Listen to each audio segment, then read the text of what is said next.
என்னை எல்லாரும் மன்னிச்சிடுங்க. ஸோ நான் மனசார ஒரு மன்னிப்பு கேட்கறதுக்கு தான் வந்திருக்கேன். இந்த வீடியோ வந்துட்டு ஒருத்தவங்கள்ட்ட நான் மன்னிப்பு கேட்கணும் மேடம், தெரியாமல் பேசிட்டேன், என்னை மன்னிச்சிடுங்க. நீங்கள் எவ்வளோ எனக்கு சான்ஸ் கொடுத்து பார்த்தீங்க, அதை நான் கேட்கல. எனக்கு ரொம்ப இப்போ பயமாக இருக்குது. வளர்ச்சி என்ன நிறைய பிரச்சனைகள் எனக்கு வந்துட்டு இருக்குது. எனக்கு என்ன பண்ணுறதுன்னு தெரியலை. ரொம்ப கவலையாக இருக்குது. என்னை தயவுசெய்து என்னை விட்டுருங்க. நான் இதுக்கு மேலே உங்களை பேச மாட்டேன். உங்களை நான் மேலே பேச மாட்டேன். உங்களை பார்த்த விஷயங்களை நான் வெளியில் சொல்ல மாட்டேன். உங்களுக்கு 1000 பேர் விஷயங்கள் நீங்கள் அடிச்சிங்க, பிடிச்சிங்க, என்ன வேணாலும் செஞ்சீங்க. இனி உங்களுடைய இந்த திருமண மோசடி சம்மந்தப்பட்ட விஷயங்களையோ வீடியோக்களோ நான் எங்கேயும் போட மாட்டேன். தயவுசெய்து தேவைக்கு இல்லாமல் இன்னை கொண்டு போய் எங்கேயா பண்ணி என்ன கோர்த்து விட்டுறாதீங்க. நான் மனசார மன்னிப்பு கிடைக்கிறேன், சரிங்களா? எல்லாருமே ஒரு தப்பு தான். ஏன்னா நீங்கள் செஞ்ச சில சில விஷயங்களே ரொம்ப காயப்படுத்துச்சு. நீங்கள் சில விஷயங்களில் ஒரு ஏன்னா அவங்களோட அனுமதி இல்லாமல் அவங்கள தீவிரவாதின்னு சொன்னீங்க. பல விஷயங்கள் வந்துட்டு இதுக்குள்ளே கொண்டு வந்தீங்க. இந்த விஷயத்துக்காக தான் வந்தேன். அதனால தான் நானும் உங்களை பேசிக்கிட்டேன்னு தவிர வேறு எதுவுமே கிடையாது. இன்னையோட நமக்கு உங்களுக்கு இருக்கக்கூடிய சம்மந்தம் முடிஞ்சுது. ஓகே, நீ மன்னிச்சிடுங்க. ஸோ நீங்கள் எனக்கு வச்சிருக்கிற ஆப்பரை பார்த்தா கொஞ்சம் பயமாக இருக்குது. ஓத்தா திருட்டு தேனா முண்டை பிச்சைக்கார நாய் விகேஸ் மேட்ரிமோனி நாயே, என்ன அப்படி பேசு இப்படி பேசுன? என்ன இலங்கை குடியுறவு திணைக்கள அதிகாரிகளுடைய அலுவலகத்துக்கு முன்னாடி போயிட்டு அவமானம் பிடிக்கிறதுக்கு வந்துட்டு நீ போயிருக்கிறிய? ஏன் ஒன்றா நம்பர் அக்யூஸ்ட் நீனு உனக்கும் வந்துட்டு அங்கே இலங்கை குடியுறவு திணைக்கள அதிகாரிகள் உனக்கு வந்துட்டு உதவி செய்கிறாங்களே. ஏன்டி முட்டாளி, இருக்கிற பிரச்சனையில் 1000 பிரச்சனை அவங்களுக்கு இருக்குது. அங்கே இருக்கிறவங்களுக்கே வெளியில தான் ரோட்டில் தான் படுத்து கிடக்குறாங்க எல்லாருமே. இன்னும் எத்தனை பேர் எக்ஸிட் ஆக முடியாமல் அங்கே இங்கே பிரச்சனையில் இருக்கக்கூடியவங்க. திருட்டுனாயே உனக்கு 1000 பிரச்சனை இருக்கும், 1000 கேஸ் இருக்கும்போது, இந்த கேசஸ்லாம் இருக்கும்போது ஒன்னியை மட்டும் ஸ்பெசிஃபிக்காக கூப்பிட்டு என்ன நீ 84 கோடிபதிக்கு அதிபதி இல்லை கூப்பிட்டு வச்சு எனக்கு சோறு போட்டாங்களே பிச்சைக்காரனே. என்ன போயிட்டு அங்கேருந்து செல்ஃபி எடுத்து போயிட்டு போட்டு போடுறது தான் உனக்கு லாய்க்கு, புரியுதா? அதெல்லாம் என்ன இவங்க ரஹ்மானுக்கு ஆப்பு வச்சுட்டாகலாம். ஸோ இது வந்துட்டு உனக்கு சொருவ வேண்டிய இடத்த சொரியாச்சியா. ஏன்னா உனக்கு சம்மந்தப்பட்ட கேசஸ்லாம் வந்துட்டு உனக்கு கேஸ் எல்லாமே வந்துட்டு சித்தரிக்கப்பட்ட கேசஸுக்கெல்லாம் பிரசன்னா வெங்கடேஷ் வந்துட்டு நாசா விஞ்சானியை காணா பண்ணினது நீங்கள் கொடுத்த முறைப்பாடுகள் வந்துட்டு அது போலியானதான், மக்கள் வந்துட்டு சமூக சேவை செய்கிறீங்களா அப்படின்னு சொல்லி பல விஷயங்கள் பல பிம்பங்கள். இப்போ சொல்கிற கேட்டுக்க. கோயம்புத்தூர் கேஸை ஜேபியை வச்சு ஜேபியை ஒன்று என்ன கவர்மெண்ட் ப்ராசிக்யூட்டரை வச்சு நான் உன்னோட பெயிலை கேன்சல் பண்ணுவேன். அந்த கேப்பபிள் எனக்கு இருக்குது. எப்படி உன் ஜேபியை வச்சு உன் பெயிலை கேன்சல் பண்ண வச்சிடாத. நீ திரும்ப திரும்ப சொல்கிறேன், உன் பெயிலை கேன்சல் பண்ண வச்சிடாத. மறுபடியும் கோயம்புத்தூர் கேஸில் உள்ளே போவேன் சொல்லிட்டேன். ஜேபிக்கு எனக்கு என்ன சம்மந்தமெல்லாம் கிடையாது. அவங்க ஒரு சட்ட ரீதியாக முதல் லோனை பற்றி தெரியாமல் இருந்தாங்க. இப்போ வந்துட்டு இப்படி சொடக்கு போட்டுற நேரத்தில் உன் ஜேபியை வச்சு உன் பெயிலை கேன்சல் பண்ணுவேன். யார்கிட்ட விட்டுற, யார்கிட்ட விட்டுற? இன்னும் நீங்கள் திருந்தலை. இன்னும் கீழே கண்டாரவழி வந்து போவாராம். அதில் போயிட்டு கீழே என்ன ஒரு போஸ்ட் ஓட்டு போடுவாராம். மேடம் நீங்கள் எங்கே போனாலும் எங்களுக்கு தெரியாத மேடம், எங்களுக்கு 1000 கண்கள். ஒரு மயிரை கூட என்னால் கொடுக்க முடியும் உங்களால். என்ன இலங்கை தூதரத்து போகிறீங்களே, முதல்ல அட்ரஸ் தெரியுமா? இப்போ சொல்கிற நோட் பண்ணிக்க. 494 ஹிஸ்புல்லா ரோட், காவத்துப்புறம் ஓட்டமாடி பேட்டிக்குள்ள ஈஸ்டர்ன். அந்த அட்ரஸ் தெரியலன்னு வச்சுக்கவே. ஐடி ப்ரூஃப் வந்துட்டு பாரு. யார் நம்ம நிலா பாவம், யார் நிலாவுடைய பழைய வீடியோவில் போய் பாரு. கம்யூனிட்டி போஸ்ட்டில் போட்டு வச்சுட்டு அப்படி இல்லையே என்னோடய ஃபேஸ்புக்கில் இருக்கு, போய் பாரு. அந்த போஸ்ட்டில் இருக்கும், போய் பார்த்தீங்கன்னா உனக்கு நல்லா கிளியராக தெரியும். அதை சேர்த்துக்கொண்டே கூட உன்னை மாதிரி அட்ரஸில் அது புறம்போக்கு உனக்கே இவ்வளோ இருந்தால் எனக்கு எவ்வளோ இருக்கணும்? என்ன பிரசன்னாக்கு இப்போ நீ வெங்கடேஷுக்கு வந்துட்டு பெயிலுக்கு முன்ஜாமீனுக்கு இப்போ பணம் இல்லாமல் ஓடி திரிகிறீங்க போல. சொல்ல பறக்கும் எப்போ வேணாலும் வரும், தூக்கிட்டு பறக்கும். குழு தான் கொடுக்க முடியும். அதுக்காக ஒரு வாட்டி உட்காந்துட்டு பேசிகிட்டு இருக்க முடியாது. ஏன்னா எனக்கு பல விஷயங்கள் இருக்குது.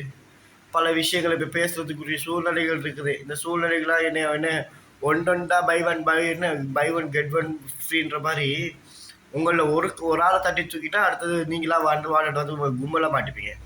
ஏன்னா நீங்கள் பண்ண கிரைமுடைய வீரியங்கள் அந்த அளவுக்கு கிரைமுடைய வீரியங்கள் இருக்குது. இந்த வீரியங்கள் எல்லாம் தாக்கு பிடிக்கிறது தான் உங்களில் யாராவது ஒருத்தங்களை கரெக்டான பார்வையில் கொண்டு போய் உங்களை தட்டி தூக்கிட்டா சரி. அதில் அந்த காலம் புரியுதா? இந்த கோயம்புத்தூர் கேஸில் உனக்கு வச்சிருக்கிற ஆப்பு சொல்லி இருக்கேன். எப்படி ஆப்போசிட் என்னெல்லாம் இலங்கையிலேருந்து இந்தியா கால் எடுத்து வைக்க முடியாது சொன்ன உலகம் அழிஞ்சிரும். எப்படி உலகம் அழிஞ்சிரும். ஒன்றால் பாதிக்கப்பட்ட ஒரு விக்டிம்ல நான் ஒருத்தன். ஒரு சமூக வலைத்தளங்களில் பேசுகிறத தவிர்த்து ஃபால்ஸ் இன்ஃபர்மேஷன், ஃபால்ஸ் அலிகேஷன்ஸு, இந்த மாதிரி பல விஷயங்களை ஸ்ப்ரெட் பண்ணி என்ன சர்வதேச தீவிரவாதிகள் சொல்லி ஆதாரமற்ற குற்றச்சாட்டுகள் செய்ததுக்கு அப்புறமா தான் நீ பேசுறதுக்கு ஆரம்பிச்சிருவேன். சட்டம் முட்டாளா, இல்லை நீதித்துறை முட்டாளா, இல்லை நீதி தேவதை இல்லாமல் போயிடுச்சா? கண்ணை கட்டினதுனால நீதி தேவதை இல்லாமல் போயிடுமா?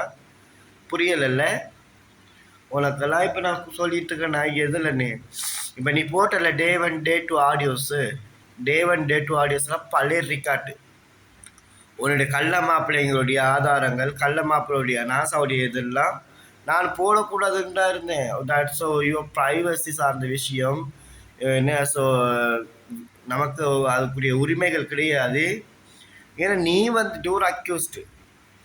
ஒன்னால் பாதிக்கப்பட்டதுனால மக்களுக்கு பேச்சுரிமை சுதந்திரன்ற ஒன்று இருக்குது, பேசலாம். அந்த ஒரு காரணத்தின் அடிப்படையில் நான் ஒன்று பேசுகிறேன்னா நீ எங்களுக்கு அவ்வளவு செஞ்சுருக்கிற. அந்ததுனால தான். இல்லாட்டி ஏண்டி உன்னை பார்க்குறதுக்கு அவ்வளோ வேலை மெனக்கட்டு இத்தனை லட்சம் செலவழிச்சு நான் உனக்கு ஜெயிலுக்கு கோர்ட்டுக்கு உன் கோர்ட்டில் உன்னை காரி தூப்பிட்டு போகிறேன்னு சொன்னால் நான் அதுக்கு தான் அவ்வளோ பல சொல்ல வச்சுருந்தேனே. இப்போ சேலஞ்ச் பண்ணுறேன். அடுத்து நீ இப்போ போய் 13 வருஷம்தான். கோயம்புத்தூர் கேசஸில் பெயிலை கேன்சல் பண்ண வச்சுட்ருவேன். பெயிலை கேன்சல் பண்ண வச்சு என்ன வச்சுக்குவேன். அடுத்ததில் அந்த கேஸில் இன்னொரு தீர்ப்பு வார்த்தைக்கு இருக்குது. எல்லாத்தையும் ஃபாஸ்ட் ட்ரையல் போட வைப்பேன். புரியுதா? நான் உன்னோட சமூகத்துக்கு குழந்தைகளுக்கு மறுபடியும் அச்சுறுத்தல் இருக்குன்றத காரணம் காட்டி உன் பெயிலை கேன்சல் பண்ண வச்சுருவேன். நீ வெளியில் இருந்தால் இன்னும் பல குழந்தைகள், பல பெண்கள் பாதிக்கப்படுவார்கள். இந்த பல பெண்கள் குழந்தைகள் பாதிக்கப்படக்கூடாதுன்னா ஒன்றே நீ இதில் இருக்கக்கூடாது. முதல்ல ஒரு போக்சோவில் போயிட்டு இந்த குற்றவாளிகளை இணைஞ்சி ஒரு போக்சோவில் போயிட்டு ஒரு 1 மந்த்துக்குள்ளேயே வந்துச்சுன்னா 2 ஆண் நண்பர்கள் பாலியல் ரீதியாக கற்பழிக்கப்பட்டார்கள் சொல்லி ஒரு ஸ்டேட்மெண்ட் A2 கொடுக்குது. அப்போ A1 ஒரு சமூக ஆர்வலராக இருக்கும்போது இந்த A1 போய் அந்த பெண்ணை காப்பாற்றி ஒரு மருத்துவ ரீதி கொடுத்துருக்கலாம்ல. ஏன்னா ஸ்ரீவல்லிபுத்தூர் கேசஸ்லாம் இருக்கட்டும், அங்கே 16 வயசு குழந்தையும் 13 வயசு குழந்தையும் இவங்க வீட்டில் போகிறாங்களா, பணம் மோசடி செஞ்சாங்களா, திவ்யா இவங்களுடைய கூகுள் ஆட்சன்ஸில் பணத்தை லாகின் பண்ணி அதை அவங்களோட இதில் எடுத்துட்டாங்களா, அது விஷயமா போகிறேன்னு சொல்லி அது சமூக ஆர்வலர் போர்வையில் போயிருக்காங்க. அங்கேயே இருக்குது. போகும்போது லைவ் ஃபுல்லாக இருந்தது. பழைய லைவில் பார்த்து எல்லாருக்குமே தெரியும். அடிக்க போகிற மாதிரி அடிப்பாங்களாம், எல்லாம் சிரிப்பாங்களாம். அதுக்கப்புறம் பசங்க என்ன குழந்தைக்கு 2 மேடம் என்னைய காலை பிடிச்சி கற்றுங்களாங்களாம், குளர்னாங்களாம். நீ என்னத்தை மறைக்க முயற்சி செஞ்சாலுமே உன்னால் மறைக்க முடியாது. சட்டத்துக்கு முன்னாடி ஆதாரமற்ற எந்த ஒரு குற்றச்சாட்டுகளுமே நிராகரிக்கப்படும். ஆனால் உங்கள் மேலே இருக்கக்கூடிய ஆதாரங்கள் எல்லா ஊரில் இருக்கக்கூடிய கேசஸையுமே ஃப்ரீக்வெண்ட்டாக சிஎம்முக்கே பெட்டிஷன் போட்டிருக்கேன். நான் எப்படி சிஎம்முக்கே பெட்டிஷன் போட்டிருக்கேன். இதுக்கு முன்னாடி சிஎம் எவ்வளோ பேசினேன் அப்படின்றதும் எல்லாருக்கும் தெரியும். என்ன கோயம்புத்தூர் ஸ்பெசிஃபிக்காக கோயம்புத்தூர் காவல்துறை அதிகாரிகளுக்கு என்ன நிகழ்த்தப்பட்டதுன்றது எல்லாருக்கும் தெரியும். இந்த நிகழ்த்தப்பட்ட சம்பவத்தை நம்ம சொல்கிறதுல தப்பு கிடையாது. ஏன்னு தெரியுமா? Wait and see. உனக்கு சில விஷயங்கள் நான் சொன்னால் அதில் பல அர்த்தங்கள் வச்சுருப்பேன். அந்த அர்த்தங்கள் உங்கள் எல்லாரையும் எனக்கு எப்படி தெரியுமா? ஓட விட்டு கால் உடைக்கிறது என்னோடய ஸ்டைலு. எப்படி இந்த ரோமானு இந்த பார் சுமிட்டுல இந்த ஐப்ரோவிலேருந்து கூட ஒரு மயிறு கூட கொட்டாது உங்களுக்குலாம். அப்படி இருக்கும்போது குற்றவாளிங்க நீங்கள் எல்லாம் இந்த குற்ற பின்னணியில் செயற்பட்டு இருக்கக்கூடியவர்கள் உங்களை நான் அவளை சீக்கிரமாக விட்டுட்டோ இல்லை ஸ்கிப் பண்ணிட்டோ நான் போயிடுவேன்னு சொன்னால் அதெல்லாம் நீங்கள் கனவு காணாதீங்க. புரியுதா? வந்தேன்னா வாயிலே மிதிப்பேன். போ, நான் கொஞ்சம் லேட்டாக வீடியோ போடுறேன். பிரசன்னாடைய கேஸ் சீசன் சம்சுதீனுடைய கேஸில் பெயில் எடுக்க சொல்லு. ஓடிட்டு இருக்க சொல்லு. குடும்பமாகவே ஓடுங்க. பெயிலை கேன்சல் பண்ணுறதுக்கு முன்னாடி என்ன குடும்பமாக போகிறதுக்குள்ளே போயிடுங்க. பச்சைக்கிளி பத்தலை நினைக்கிறேன். அடுத்த வாட்டி குண்டிலேயே லட்டியை போட்டு ஆட்டும் போது தான் உங்களுக்குலாம் தெரியும் போல இருக்குது. அடுத்த வாட்டி குண்டாஸில் போங்க. அடுத்த குண்டாஸுக்கு ரெடியாக இருங்க. குண்டாஸ் இன்னி விழுந்து வச்சுக்குவேன். லைஃப் டைம் தான் அவனுக்குலாம். ரெடியாக இருந்துக்க மச்சி. பொட்டி வடிக்க கட்டிக்க. ரவி நாடார் வருவார். சிவப்பு ஜாக்கெட்டையும் ஜட்டியும் கலவெடுத்துட்டு போனவர். அதுக்கிட்ட ஓடி ஒழிச்சிக்க ரவிநாதர் வாரத்துக்கிட்ட முந்திய தோப்புக்குள்ள குத்த வச்சு குத்தினாடி உன் மருமக அதை மறந்துட்டிய